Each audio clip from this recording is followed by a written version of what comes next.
तो अभी जो हम चैप्टर शुरू करने जा रहे हैं, इस चैप्टर का नाम है सोशलिज्म इन यूरोप और रशियन रेवोल्यूशन। कि रशिया में क्या क्या रेवोल्यूशन क्रांति हुई और यूरोप में जो सोशलिज्म था या सामाजिक कार्य उनके बारे में हमें जानना है। सबसे इम्पॉर्टेंट क्या है इस चैप्टर में, क्लास 9th का सेकंड चैप्टर है सोशलिज्म इन यूरोप। कि जो फ्रेंच रिवॉल्यूशन था उसकी वजह से एक ड्रामेटिक चेंज हुआ उनकी सोसाइटी में। दूसरा, कुछ ग्रुप्स थे या उनके आइडियाज़ थे जिन्होंने सोसाइटी को चेंज करना चाहा, क्योंकि उनके थॉट्स अलग थे, विचार अलग थे, विजन अलग था। इसमें 3 चीज़ों की स्टडी है इस चैप्टर में जो एग्ज़ाम्स में अक्सर पूछ लिए जाते हैं कि लिबरल्स, रेडिकल्स और कंजर्वेटिव्स, ये 3 मेन ग्रुप थे। तो ये कौन से लोग थे? तो पहला है लिबरल। इनका मेन आइडिया क्या था? लिबरल्स किसको कहा जाता है? इन्होंने बोला कि सभी धर्म बराबर है, तो इसलिए जिसका जो धर्म है वो अपने मेथड से पूजा पाठ कर सकता है। और इन्होंने क्या बोला, जो किंग का अनकंट्रोल्ड पावर होता है इस पे हमें रोक लगानी चाहिए। और क्या कहा लिबरल्स ने कि हमें सपोर्ट करना चाहिए इंडिविजुअल्स के राइट को, मतलब लोगों को जो अधिकार होते हैं जिंदा रहने के लिए, ज़िंदगी के लिए, वो उनको मिले।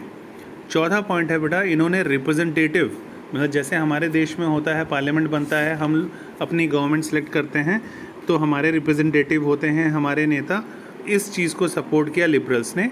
उसके बाद इलेक्टेड पार्लियामेंट गवर्नमेंट और इंडिपेंडेंट जुडिशरी को सपोर्ट किया कि मतलब जुडिशरी में किसी का दखल नहीं होना चाहिए जैसा हमारे देश में है। इस चीज़ को सपोर्ट किया लिबरल्स ने। इन्होंने यूनिवर्सल, एक चीज़ इनमें ख़राब थी, इन्होंने यूनिवर्सल एडल्ट फ्रेंचाइजी को सपोर्ट नहीं किया लिबरल्स ने। यूनिवर्सल एडल्ट फ्रेंचाइजी क्या चीज़ होती है कि अगर कोई 18 ईयर्स का है या 18 ईयर्स से ज़्यादा है तो उसे वोट देने का अधिकार है। इस चीज़ को वो सपोर्ट नहीं करते थे। ठीक है, विमेन भी वोट दे सकती हैं, इसको भी वो सपोर्ट नहीं करते थे। उसके बाद ये जो है इन्होंने सपोर्ट दिया प्राइवेट प्रॉपर्टी की। अगर कोई आपकी प्रॉपर्टी है वो प्राइवेट है, आपकी है, तो वो आपकी ही है, कोई और नहीं ले सकता उसको। इस चीज़ को सपोर्ट किया। तो ये सारे जो थॉट्स थे वो किनके थे? लिबरल्स के। अब बात करते हैं हम रेडिकल्स कौन से लोग थे। तो रेडिकल्स जो था बेटा, उनका आइडिया था कि गवर्नमेंट जो है, ये बोलते थे कि गवर्नमेंट बननी चाहिए, बेस्ड होनी चाहिए मेजॉरिटी पे, मतलब जिसकी लाठी उसकी भैंस, मतलब अगर हिंदू ज़्यादा है तो हिंदुओं की सरकार, मुस्लिम ज़्यादा है तो मुस्लिमों की सरकार। ऐसे लोग, ऐसे जो सोच होती है लोगों की, उनको क्या बोलते हैं? रेडिकल्स। उसके बाद इन्होंने अपोज किया privilege given to that landlord और वेल्दी फैक्ट्री ओनर। उन्होंने बोला कि भाई अगर फैक्ट्री किसी अमीर की है तो सिर्फ उसी की रहेगी, ऐसा नहीं होना चाहिए। उनमें से बहुत सारे उन्होंने सपोर्ट किया वुमेन्स सफरेजेस मूवमेंट को। ये क्या चीज़ होता है वुमेन्स सफरेजेस मूवमेंट? मतलब विमेन जो उस समय सफ़र कर रही थी काफ़ी, उनको वोट देने का भी अधिकार नहीं था, बहुत सारे रिस्ट्रिक्शंस थे विमेन पे, तो उनकी आज़ादी के लिए भी इन्होंने सपोर्ट दिया रेडिकल्स ने। उसके बाद रेडिकल्स ने बेटा सपोर्ट किया प्राइवेट प्रॉपर्टी को, लेकिन इन्होंने सपोर्ट तो किया प्राइवेट प्रॉपर्टी को, पर इन्होंने बोला सारे की सारी प्रॉपर्टी जो है किसी एक ही इंसान के हाथ में हो, इस चीज़ को उन्होंने सपोर्ट नहीं किया। उसके बाद बेटा कंजर्वेटिव कौन लोग थे? इनका आइडियाज़ था, इन्होंने अपोज किया दोनों को ही, लिबरल्स को भी और रेडिकल्स को भी। इन्होंने बोला भाई कंजर्वेटिव्स मतलब पास्ट, जो हमारे पास्ट में जैसा था वैसे ही चलते रहने दो, वो क्योंकि जो पास्ट में था वो सारी चीज़ें कैसी थी? अच्छी थी। तो हम बोल सकते हैं कि रूढ़िवादी हिंदी में, कि जैसी परंपरा चलती आ रही है उसी को फॉलो करेंगे हम। तो ऐसे जो जिनकी सोच हो वैसे लोगों को क्या बोला जाता है? कंजर्वेटिव्स। ये क्या है? इन्होंने बोला जो समाज में चेंज आना चाहिए, सोसाइटी में चेंज, वो अचानक से नहीं आना चाहिए, धीरे धीरे आना चाहिए। ठीक है, उसके बाद ये दिमाग में रखा जाना चाहिए, ये तीनों लोगों के बारे में एग्जाम्स में कभी भी आ सकता है। और उसके बाद ये दिमाग में रखना चाहिए बेटा कि एक वहाँ पे इंडस्ट्रियल रिवोल्यूशन हुआ था जिसको औद्योगिक क्रांति कहा जाता है। उद्योग यानी बिजनेस में इंडस्ट्री, फैक्ट्री लगाना, ये सारी चीज़ें। इसमें इंडस्ट्रियलाइजेशन से क्या हुआ, बहुत सारे चेंजेस आए बेटा सोसाइटी में और इकोनॉमी में।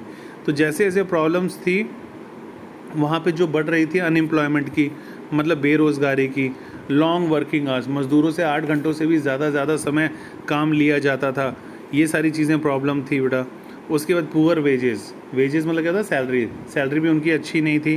ज़्यादातर गरीबों से, बच्चों से और औरतों से काम करवाते थे फैक्ट्री में ताकि उनको कम सैलरी देना पड़े। सैनिटेशन की भी प्रॉब्लम थी। सैनिटेशन मतलब होता है साफ़ सफाई, ठीक है। तो बहुत सारे लोग जो थे उन्होंने कोशिश किया बेटा इसका सॉल्यूशंस ढूंढने के लिए इन इश्यूज़ का। उसके बाद सोशलिज्म क्या होता है, समाजवाद। तो सोशलिज्म में बेटा सोशलिस्ट जो थे वो प्राइवेट प्रॉपर्टी के विरुद्ध में थे।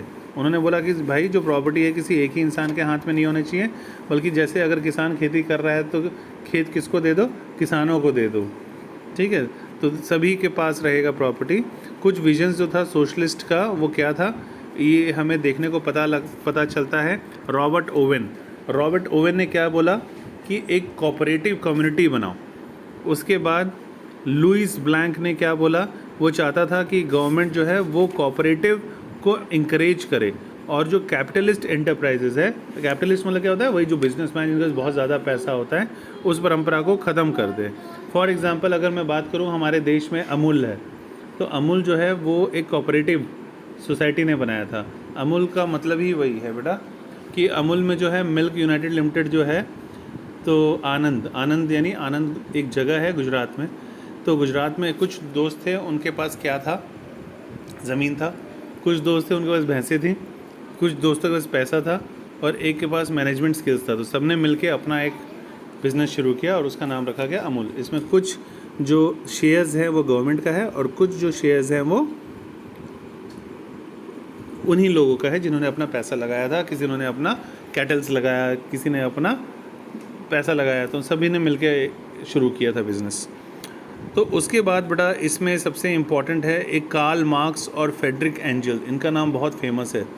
इनका कहना, कार्ल मार्क्स का क्या कहना था कि सब चीज़ें सब में बराबर बांट दो, ना कोई अमीर रहेगा ना कोई गरीब रहेगा, सब बराबर हो जाएंगे, फिर कोई भेदभाव नहीं होगा, फिर कोई लड़ाई झगड़ा नहीं होगा। वो बात अलग है कि बहुत सारे लोगों ने उसका विरोध भी किया। उन्होंने बोला ऐसा पॉसिबल नहीं है, जो जितना मेहनत करेगा उसको उतना ही मिलेगा, सबको बराबर कैसे मिल सकता है। नहीं तो जो सोते रहेगा तो उसको भी उतना ही मिलेगा, जो मेहनत करेगा उसको भी उतना ही मिलेगा, तो दैट्स नॉट फेयर। तो उसके बाद बेटा मार्क्स को बिलीव था कि जो कैपिटलिस्ट सिस्टम है इससे वर्कर्स की कंडीशन बहुत ख़राब होते जा रही है ना। तो इसकी वजह से जो सोशली है, जितने भी फॉरेस्ट है या प्राकृतिक नेचुरल चीज़ें हैं, वो सब किसी न कभी अगर यही कैपिटलिस्ट वाला सिचुएशन रहा तो सब एक ही इंसान के हाथ में चला जाएगा, फिर वो उसको जैसे मर्जी उस तरह से मिसयूज़ कर सकता है। ऑटोक्रेसी क्या होता है कि भाई कि राजा का वर्चस्व, राजा जो है कि हाँ मेरा ही चलेगा, मैं ही यहाँ का राजा हूँ, और उसका एब्सोल्यूट पावर, उसको उस सिचुएशन को बोलते हैं ऑटोक्रेसी। उसके बाद बोला एक एग्ज़ाम में आता है ब्लडी संडे से आप क्या समझते हो, बहुत ही इंपॉर्टेंट क्वेश्चन है इस चैप्टर का। तो ब्लडी संडे बेटा लगभग 100 वर्कर्स को मार दिया गया था और लगभग 300 लोगों को वुंडेड मतलब चोट लगा था, ठीक है।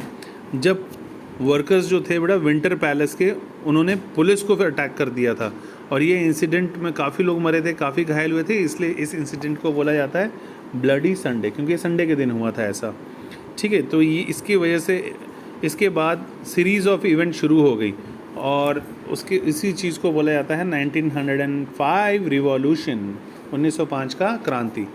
उसके बाद ड्यूमा किसको बोला जाता है, जैसे हमारे पार्लियामेंट को क्या बोलते हैं पार्लियामेंट, वैसे ही रशिया के जो पार्लियामेंट है, रशिया पता है ना, अभी यूक्रेन के साथ वॉर छिड़ा हुआ है, तो रशिया का जो पार्लियामेंट है उसको क्या बोला जाता है, Duma. One of the very 1 marks important question है ना। तो रशिया के पार्लियामेंट को क्या बोलते हैं, ड्यूमा, DUMA। उसके बाद बेटा फर्स्ट वर्ल्ड वॉर कब हुआ था, 1914 से 1918 तक। तो फर्स्ट वर्ल्ड वॉर जो लड़ा गया बेटा दो ग्रुप्स ऑफ लोगों के बीच में लड़ा गया।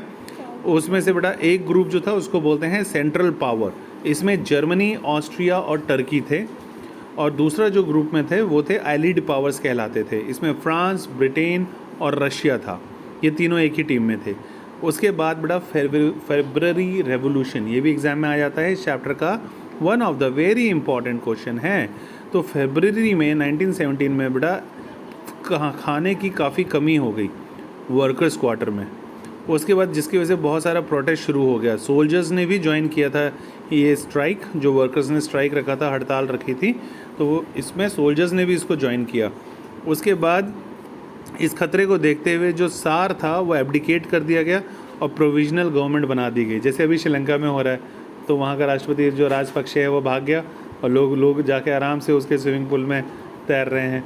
ऐसे ही सिचुएशन वहाँ पे भी बन गया था उस समय। तो इसके बाद मोनार्क जो था उसको ख़त्म कर दिया गया। मोनार्क मतलब क्या होता है कि राजा, सिर्फ राजा का बेटा ही राजा बनेगा। तो ऐसे सिचुएशन को रशिया से हटा दिया गया और उसी क्रांति को बोला जाता है फेब्रुअरी रेवोल्यूशन 1917 में। इसमें क्या हुआ था, वर्कर्स ने बहुत सारे बढ़ चढ़ कर पार्टिसिपेट किया था क्योंकि खाने की कमी हो गई थी और उनको सोल्जर्स ने भी ज्वाइन किया था। उसके बाद अप्रैल थीसिस से आप क्या समझते हो, ये भी इम्पॉर्टेंट है बेटा। अप्रैल थीसिस क्या होता है? तो अप्रैल थीसिस 1917 में ही बोल्शेविक लीडर था व्लादिमीर लेनिन, ये नाम था रशिया के उसका, जो कि बोल्शेविक का लीडर था। ये रशिया वापस आ गया था, पहले उसको देश निकाला दे दिया गया था, लेकिन अब वो वापस आ गया था और इसने 3 डिमांड रखा जिसको कहा जाता है लेनिन्स अप्रैल थीसिस, क्योंकि अप्रैल में रखा था। ठीक है, तो इसने क्या थीसिस लिखा? 3 पॉइंट। पहला, the war must be brought to a close, कि भाई लड़ाई झगड़ा बंद कर देना चाहिए, वॉर, इससे काफ़ी हानि होती है, फर्स्ट वर्ल्ड वॉर। सेकंड क्या इसने रखा कि land must be transfer to the peasant, land किसको दे देना चाहिए? किसानों को दे देना चाहिए।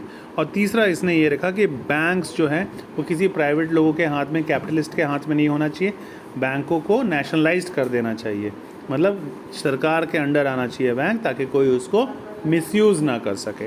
उसके बाद रिवोल्यूशन ऑफ अक्टूबर 1917 को शुरू किया गया।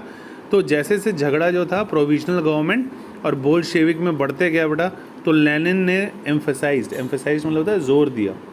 तो लेनिन ने जोर दिया कि गवर्नमेंट के अगेंस्ट कैसे जाया जाए, और उसके बाद 24 अक्टूबर को लोग विद्रोह करना शुरू कर दिया लोगों ने। और नाइटफॉल, रात में ही सिटी जो था वो किसके अंडर आ चुका था? बोल्शेविक के कंट्रोल में आ चुका था, और जो मिनिस्टर्स थे उन्होंने सरेंडर कर दिया, जैसे श्रीलंका में अभी हो रहा है। और उसके बाद फिर अपराइजिंग हुआ वहाँ पे सिटीज़ में भी, और इस रिवॉल्यूशन को किस नाम से जाना जाता है? अक्टूबर रिवॉल्यूशन के नाम से जाना जाता है, क्योंकि ये अक्टूबर में हुआ था। उसके बाद ये क्वेश्चन एग्जाम में आता है, पॉइंट्स मैंने दिए हुए 7, तो इसको ये आपको अच्छी तरह याद कर लेना है कि क्या क्या चेंजेस आए जब रिवॉल्यूशन ऑफ अक्टूबर 1917 हुआ उसके बाद। तो बेटा जब प्राइवेट प्रॉपर्टी जो था उसको ख़त्म कर दिया गया, ज़्यादातर इंडस्ट्रीज़ और बैंक्स जो था उनको इंडस्ट्रियलाइजेशन नेशनलाइज कर दिया गया, उसको है ना, राष्ट्रीयकरण कर दिया गया। उसके बाद लैंड जो था उसको डिक्लेयर किया गया कि अब वो सोशल प्रॉपर्टी है, मतलब जो नोबिलिटी है उसको सीज़ कर दिया गया, मतलब कैप्चर कर लिया जो कैपिटलिस्ट के हाथ में ज़मीन था। बैन कर दिया गया कि जो पुराने टाइटल्स दिए जाते थे एरिस्टोक्रेसी के, जैसे कि हाँ ये राजा महाराज ये सब टाइटल ले लिए गए सबसे।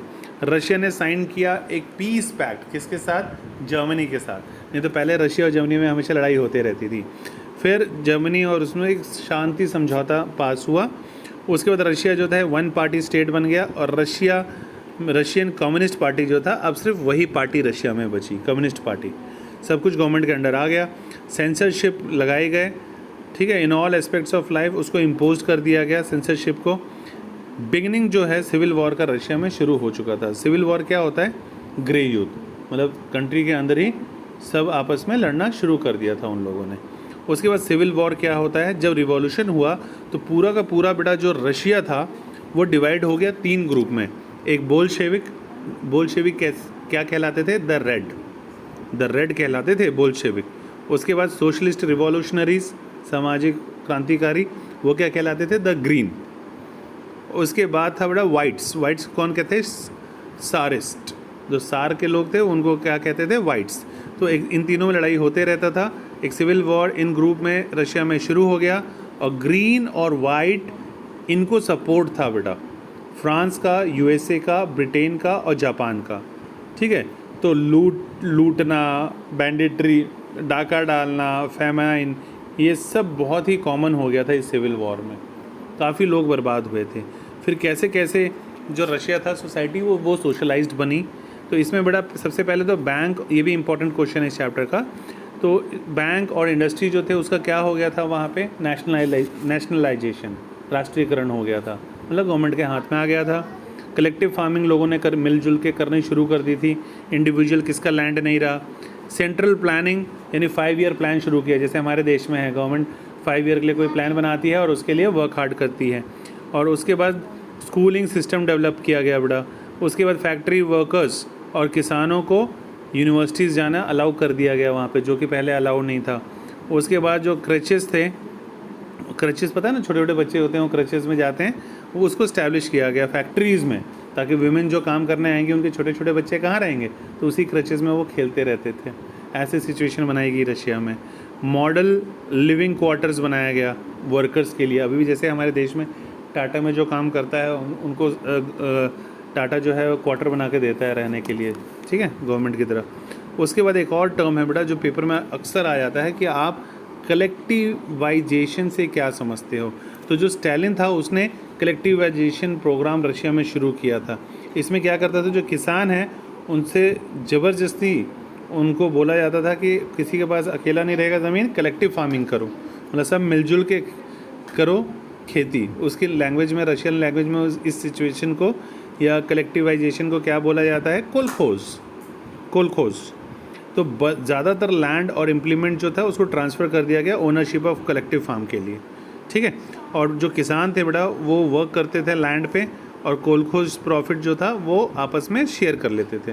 जैसे 10 किसान मिलके एक जगह कहीं खेती कर रहे हैं, कुछ भी उसमें हुआ, जितना प्रॉफिट होगा उसको फिर 10 के 10 फार्मर आपस में डिवाइड बाय 10 करके अपने आपस में बांट लेते थे, ठीक है। तो यही है इस चैप्टर में। आई होप सो ये चैप्टर समझ में आ गया होगा। Thank you.